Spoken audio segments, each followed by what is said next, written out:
This is ABTV, Animal Bites Television. Well, Jamie, it's been an absolutely amazing time here hanging out. And by the way, you guys, I'll do an annotation right here, and down in the description, I'm going to share the video that we did with VAT19. It was absolutely hilarious, and you guys have been so hospitable. But I wanted to take some time for my audience to get to know you a little bit, and then I can teach you something about reptiles.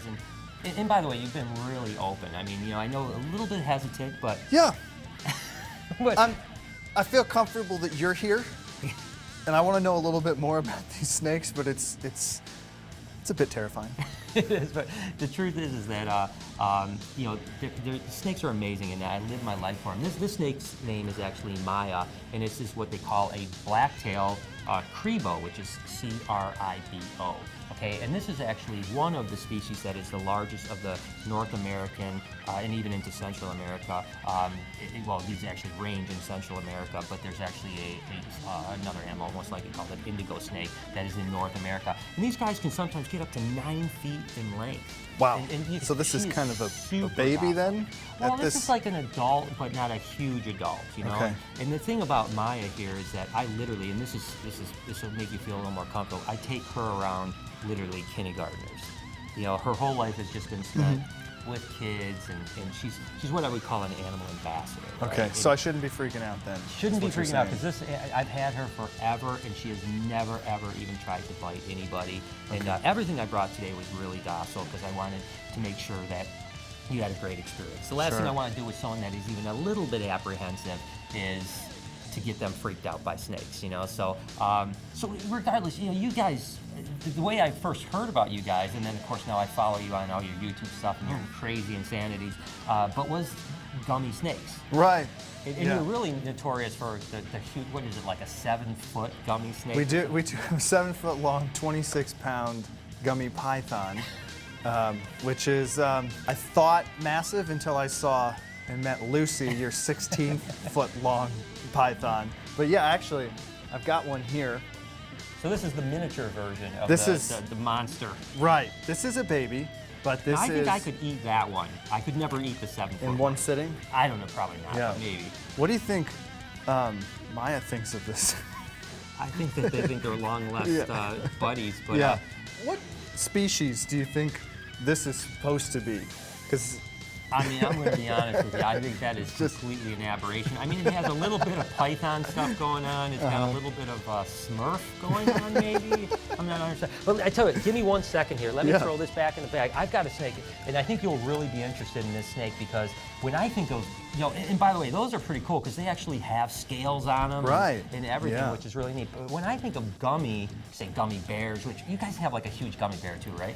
We do. We have a 5-pound gummy bear, and we have a 26-pound. Also, if the 5-pound isn't enough. Right. Okay, I got you. Yeah. When I think of gummy snakes or gummy worms, I don't necessarily think of scales on them.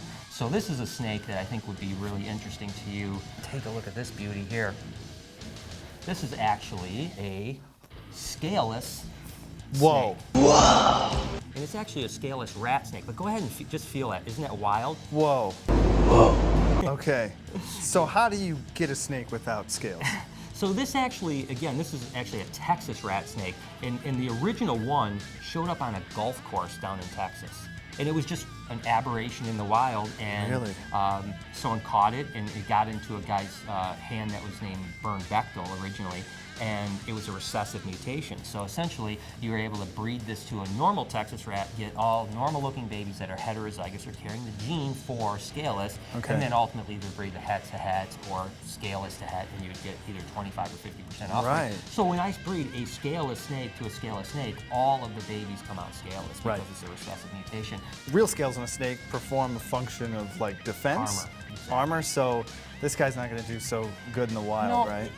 There's a couple things. Ironically enough, like I said, it was found in the wild, which you would think wouldn't do well, and it seemed to be thriving. It was an adult, by the way, and in the wild, so it did last for at least 2, 3, 4 years in the wild, which is unusual. But a lot of these either paint jobs or mutations like this, these are captive animals, and we're breeding them for people in captivity. So we're not thinking like, hey, these are going to be released back in the wild. Because ideally, no doubt about it, nature puts scales on snakes to protect them from danger. Whether it's rocks or predators or whatever it might be. And this is definitely not adequately armored for sure.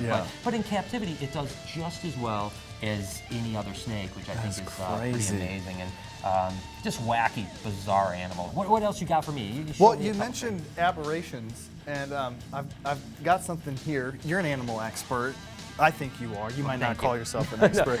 But have you ever seen something like this out in the wild, or heard it out in the wild? Actually, I think my uncle at Christmas used to wear a wig, something like this, but I've never actually. It's like something like this, but no. What is it? Well, so it's well, what does it remind you of? I mean, it's kind of cat-like. It's kind of, it's maybe a little bit of a rabbit ear. I really don't know. This is called the Not a Cat cat. Not a cat cat. And who is the customer that buys a Not a Cat cat? Well, people that love cats, but also don't want a cat because, it's not a cat. So they like sit on their couch and they're kind of like this? Yeah. And they just watch TV and they don't have to worry about feeding or cleaning the litter box. Exactly, because it's not a cat. VAT19 is the place that you find not a cats and other crazy things. And tell me a little bit about that. I mean, you've been in business for how long is VAT19? And guys, you've got to check these guys out. Not only do they do amazing videos on YouTube, but their product line is just ridiculous. If you want that crazy, weird thing that you just can't live without. So tell me a little bit about how did this whole thing come about? Actually, so the Not a Cat cat was actually invented by somebody here, Eric, who you were putting snakes on in that other video. Eric from the video kind of came up with this crazy idea, and we decided to sort of run with it and make it, and did a Kickstarter and all this fun stuff. But we really are just more of a retailer, so we find really cool products out there and make fun videos for them and try to sell them. This is about our 10th year as a retailer. Now, did you immediately start with YouTube when you started, or was that an afterthought? When we started, we were a video production company first, so we made kind of terrible local commercials here in St. Louis, and I wanted to get into making videos that I really liked making. So we looked for some products that we thought were cool and started making videos for them. And when I found out that I could host videos for free on YouTube in about 10 years ago, I went for that. And so it's free hosting for the videos, because forever ago, you used to have to really pay a lot of money for that. And then the YouTube thing just kind of grew from there. I never even thought about it as a community or a place where we could have a channel and all these subscribers. It was just free video hosting. I know, and now guys, you have what, 3.1, 3.2 million subscribers? Somewhere in that range. Think about that. I mean, it's so cool, and a lot of it is just because you, number one, are real creative, you're obviously good at video, and you have, crazy, show me something else. I mean, what else have you got over here? Because these guys have coolest stuff I think this might be up your alley. Oh yeah, check this out, guys. Woo! These are gummy frogs, and they kind of look like those sort of poison dart frogs. Exactly. It's funny you say. Tell me more about it. But I actually have a couple things for you. What a segue! This wasn't planned at all. No, I just happen to have one sitting here right down the way. Some of these are. I think this one is sour. Oh my gosh, that kind of looks. Take a look at that. Wow, that is beautiful. Yeah, and this is again a poison dart frog. And actually, my good friends over at Josh's Frogs. If you guys haven't checked them out, if you want a frog, definitely check them out because they're amazing. I'll definitely put a link down below. But they provided me with some cool frogs to come show you. I'm going to be totally honest with you. I don't know a lot about frogs. Okay. But the one thing I will say. The name has poison in it, though. Poison dart frog. So, correct. Are we in danger right now? No, fortunately, what happens is that in captivity they're pretty much completely harmless. And even in the wild, there are certain ones that have some poison in them. But it's mainly from the food that they eat in the jungles, right? And then they'll excrete a toxin And actually, the tribes down in South America used to use them to actually, roll their dart on the ends of their arrows and either blow dart or arrow. And that's why they got their name poison dart frog or poison arrow frog. Could be either way. So this isn't the type of frog that like lick the back of to get high from? No, that is actually a Colorado river toad, and they're actually illegal now because of so many people. Not accusing you, of course, because I know you would. I never licked a frog. I know Eric might lick a frog. Yeah. This video is going to get really weird now. It's weird. I'm seeing like snakes and it's psychedelic. And tarantulas everywhere. Well, I tell you what, I've got a couple other frogs that are really cool that Josh's frog sent me. This is actually called a milk frog, and this has always been one of the species of frogs that I just really have loved. And again, these will spend a lot of times up in the trees, and again, they'll secrete a milky secretion. That's where they ultimately get their name from. Here, you hold that. Just feel that. It's so bizarre. Okay. Oh, it's kind of like a gummy frog. It's is, sticky like that. It's totally sticky. And then try to like pick it up because it'll stick on you. Oh yeah. Oh. You got some secretion on you. You got some of that milky secretion I was talking about. Oh, look at that. Look at that. That's the That's reflexes. a great catch, man. I know. Only an Holy animal cow. guy would have reflexes like that. Now this is actually a red-spotted climbing tree toad. And you can see how, look at how it'll climb like that, right? Look at Which is really cool. hands, like the fingers and stuff. Yeah, so again, you might as well, you're already dirty. You might as well go for it. Isn't that thing cool? That is neat. And again, Josh's frogs are one of the first people to breed these guys, and they're hoping that this is like a frog, because it's so hardy and it's such an interesting frog that almost anyone can keep. They're hoping this will be like a really popular pet frog in the future. I've got one more frog before we move on to a couple of your things, as well as a couple snakes. And this guy is definitely a jumper, and I have a feeling that if we take this out very much, that it's going to end up look at somewhere the colors, in the studio. though. I mean, its eyes are Look incredible. at the underneath here too. It's got that blue underneath. Oh wow. Isn't that Yeah, something? that is fascinating. Whoa, and there it goes. See you later. So, I better put this back. But That's a big jump. I know, these guys will leap. Like, as a matter of fact, sometimes if you go like this, they'll actually leap from hand to hand. It's a trick frog. See that? Wow. Can I try? Absolutely. Oh! It's going to jump at me. Go. Oh no. Buddy. You can get it. Oh, I don't. I'm not comfortable. But these guys are, no, these guys are absolutely Wow. crazy. So, all right, so what else, what other animal creatures do you have for us here? I wanted to give you this gift. I think it could be great for your office. These are called attack plaques. I'm not an animal guy. It's either a crocodile or an alligator. I'm not sure which one. It's kind of a hybrid, I think. You know, more crocodile than alligator. Sneaking up on a crane or an egret and snapping our jaws on it. Yeah! And sometimes walking out onto a dry plain or dusty field because it's nice to get out of the swamp now and then. Yeah! Wait, what? You know, a lot of times you'll see, and by the way, I have a pet alligator named RJ. Nice. But most of the time what it is that alligators will have a more rounded mouth, and crocodiles will have a more triangular Okay, shape. so this is sort probably of... crocodile-y in. Ish. Okay, it's But crocodile. thank you, I love this, man. And this is, again, you know, I'm a lot of the audience. You wouldn't be that mad if I re-gifted this, though, would you? Yeah. Well, no. This is. I want you to take this home to your wife. I think she'll love it. Okay. What is it? No. Most of my audience. That looks. Yeah.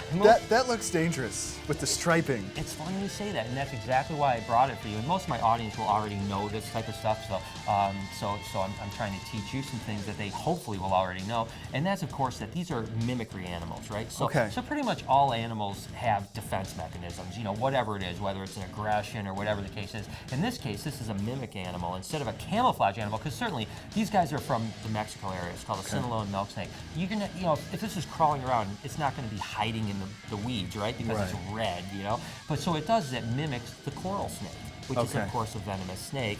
And so predators come up and they think, don't mess with the Sinaloan because it's got to be deadly, right? That's clever. But have you ever heard the saying? So red touches yellow is a deadly fellow, red touches black is a friend of Jack. So as you can see, this is red touches black. And I'll be honest with you, that isn't always You're sure? You're sure?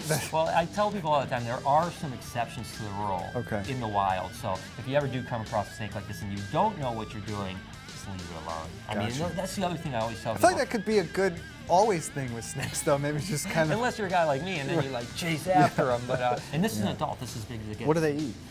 So almost all snakes, well, all snakes are carnivores, but almost all snakes eat rodents. Now, some eat fish, some eat worms, some eat other snakes, some eat lizards, but the vast majority of at least pet snakes do eat rodents. The good news is that we feed them frozen rodents. My freezers are a little different than probably your freezers because it's not my home freezer. I'm not like, don't have ice cream and my beef roast and then a bunch of frozen mice. But my shop at the shop is just full of frozen rodents, which is pretty. Yeah, pretty weird, I guess. A little macabre, I would say. Yeah, well, for what you do, it makes sense, but yeah, it's weird. Yeah, let's just say what it is. It's weird. But speaking of another really interesting snake is, again, you know, lots of defense mechanisms, lots of type of predation that goes on with different types of snakes. And this has a pretty interesting adaptation. And this is called a rhino rat snake. And yeah, of course, it's got a horn. It's got a little horn. And of course, what these guys do is these are from Vietnam, and they live up in the trees, and they use that little appendage to alluring birds. You know, and the bird comes in, thinks it's like a little bit of a caterpillar or a little bit of a grub. It comes in to try to eat it, and bam, that's what you do. And that is a cool snake. I tell you what, Jim. That is awesome. And that's what I love about reptiles. I love about all animals, but reptiles in particular is these types of adaptations. You know, these ways that they survive in the wild. And I always think, like, how does that happen? Like, how does a snake evolve from, you know, a snake to having this rhino horn going on? You know, it's like, and that's why I'm so fascinated by these animals, and I'm so curious. Can I ask a question about the colors? You absolutely can. So, you say it lives in the trees.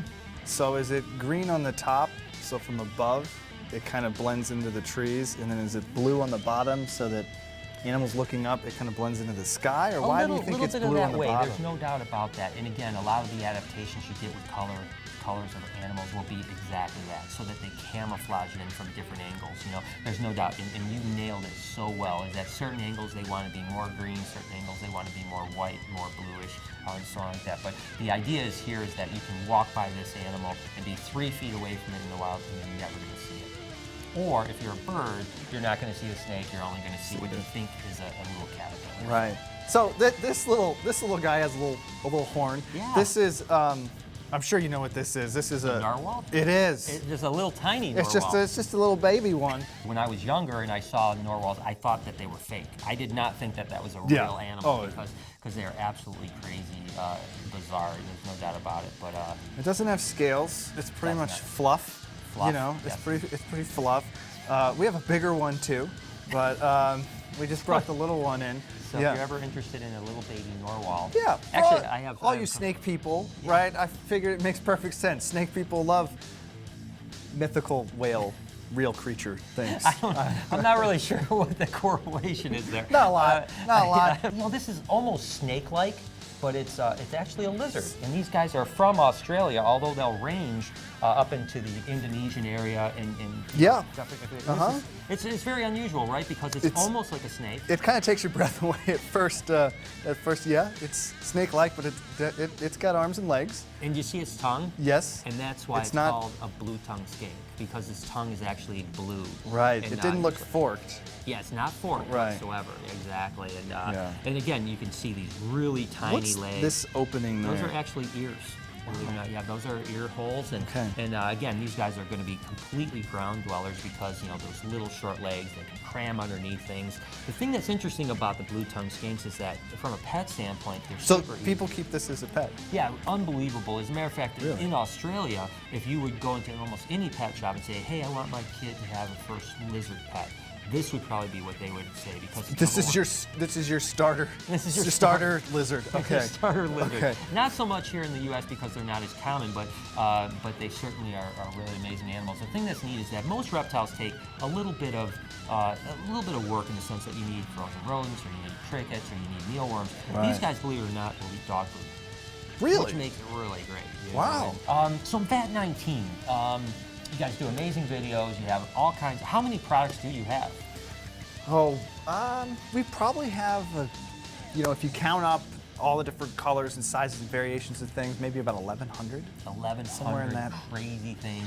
And I mean, do you have anything that you would call, and this is all subjective, obviously, do you have anything that you would call a little more normal, or is everything just wild? Oh, We have a couple functional items, like things that actually like, you know, like solve a problem, but I didn't bring any of those with me today. I would never do that to you. So as a reptile breeder, we'll do a lot of what we call paint jobs, right? So we're kind of mixing a little bit of that, and we're mixing a little bit of this, and we're trying to come up with really, and the thing that's interesting about this is that these 4 snakes are the exact same snake. These are ball pythons out of West Africa, and you have obviously a solid white one. I'll let you hold this. Perfect.